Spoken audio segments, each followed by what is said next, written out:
আজকে 3টে দপ্তরে দিচ্ছি, আগামী দিনে অনেক দপ্তরে আমরা যাব। আপনার মাথায় রাখুন, অনেক জায়গায় আমরা যাব।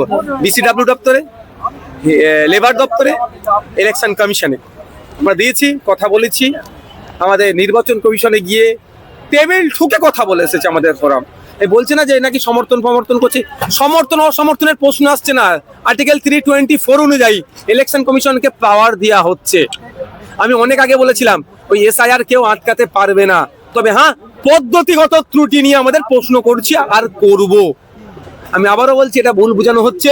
এসআইআর হতে দেবো না বললেও তৃণমূল কংগ্রেসের পক্ষ থেকে কিন্তু নবান্ন থেকে নির্দেশনা যাচ্ছে, এসআইআর করতে গেলে প্রাথমিক পর্যায়ে যে দুটো অফিসারের সব থেকে বেশি দরকার লাগবে বিভিন্ন জায়গায়, সেই দুটো অফিসারের 600 শূন্য পদ আছে, সেই 600 শূন্য পদ পূরণের জন্য তড়িঘড়ি করছে। আপনাকে আমাকে দিয়ে, কিছু ইউটিউবারকে দিয়ে, কিছু ভাড়াটের লোককে দিয়ে আমাদের সম্পর্কে মিথ্যাচার করছে। বরঞ্চ আমাদের এই ইয়াং ব্রিগেডরা, আমাদের এই ভাইরা প্রস্তুতি নিচ্ছি, যার নামের বানান ভুল, হ্যান ত্যান যেগুলো যা সমস্যা আছে, আমরা যদি চেষ্টা করব এই ফোরামের পক্ষ থেকে ছোট ছোট ক্যাম্প করে সেগুলোকে সমাধান করার। 18,000 যোগ্য যে নাম এসেছে তাদের থেকে অধিকাংশ তৃণমূল ঘনিষ্ঠ। কি বলবেন? বিজেপি নেতা নিদান দিলেন যে প্রতিটি হিন্দু পরিবারে আগ্নেয়াস্ত্র রাখতে হবে, কি বলবেন? এখন অ্যারেস্ট হয়েছে, পুলিশ এখন অ্যারেস্ট করেছে। কামরুজ্জামান ভাই শুধু একটু নেমেছিল রাস্তায় যে ওয়াকফ সম্পত্তি এইভাবে বিহাত করা যাবে না, এসআইআর এর নামে নাগরিককে হয়রানি করা যাবে না, ফেক এসটি/এসসি সার্টিফিকেট প্রত্যাহার করতে হবে, ওবিসি নিয়ে জলঘোলা বন্ধ করতে হবে, ভিন রাজ্যে পরিযায়ী শ্রমিকদের উপর আক্রমণ বন্ধ করতে হবে। এই ন্যূনতম ডিমান্ড নিয়ে নেমেছিল, পুলিশ ধরে অ্যারেস্ট করে নিয়েছিল। যে যে ধারা সেকশন দিয়েছিল, আমি কলকাতা ব্যাংসাল কোর্টের আইলুর সদস্য যারা আছেন, আরো যারা নিরপেক্ষ আছে তাদেরকে ধন্যবাদ জানাবো, শামীম আহমেদ স্যারকে ধন্যবাদ জানাবো, ফিরদাউস শামীমদা, গোপাদি সহ তাদের যে অ্যাসোসিয়েট আছে তাদের প্রত্যেককে ধন্যবাদ জানাবো। তারা আইনি লড়াই করে আমাদেরকে ছাড়িয়েছে। হয়তো যা ধারা দিয়েছিল এতক্ষণ আমরা জেলে পড়তাম। ভাবতে পেরেছেন, প্রকাশ্যে বলছে বাড়িতে আগ্নেয়াস্ত্র, আপনার কথা বলে যে অস্ত্র রাখার নিদান দিচ্ছে, তাদেরকে গ্রেফতার করছে না।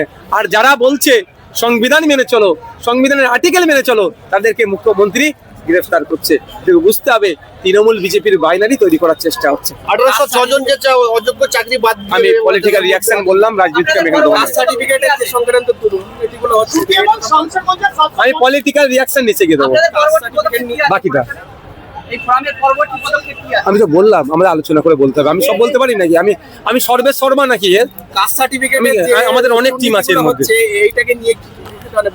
আমাদের ডেপুটেশন দেওয়া হয়েছে, যদি না বন্ধ হয় আমরা প্রয়োজনে গিয়ে বিসিডব্লিউ দপ্তরের সামনে বসে পড়বো। সব হবে, একটু ধৈর্য ধরুন না, এই তো সবে শুরু। কামরুজ্জামান সাহেব সম্পর্কে একটা ভুল ধারণা চলছে, এটা কেউ ভুল ধারণা করবেন না। আমি দায়িত্ব নিয়ে বলছি, কামরুজ্জামান সাহেবের সংখ্যালঘু যুব ফেডারেশনের প্রতিনিধি প্রথম দিনে ছিলেন, দ্বিতীয় দিনে ছিলেন, তৃতীয় দিন আজকেও ছিল। কামরুজ্জামান সাহেব তার প্রতিষ্ঠানের কাজের জন্য তিনি দিল্লি আছেন, নিয়মিত তিনি আমাদের সাথে যোগাযোগ করছেন, ভাই কতদূর কি হচ্ছে, ভাই দেখুন আমি আসতে পারছি না। তিনি শারীরিকভাবে ফিজিক্যালি এখানে প্রেজেন্ট না থাকলেও তিনি কিন্তু মেন্টালি এখানে আছেন, তিনি আমাদের সাথে আছেন। তার সম্পর্কে কেউ মিথ্যাচার করে, আমি বলবো সেটা চরম অন্যায় করছেন। তিনি আমাদের ফোরামের একটা অন্যতম গুরুত্বপূর্ণ সদস্য, আমিও যেমন একজন সদস্য, তিনিও একজন সদস্য। তিনি আমাদের বাইরের কেউ নয়। বিশেষ কাজে তিনি দিল্লিতে এই মুহূর্তে তার প্রতিষ্ঠানের কাজে আছে, এটাকে আমরা কনসিডার করছি। যে পুলিশ আপনাদের উপর আক্রমণ করেছে, বললাম তোরে ভাই বক্তব্যে আপনাদেরকে যে আইনি লড়াই করবো আমি।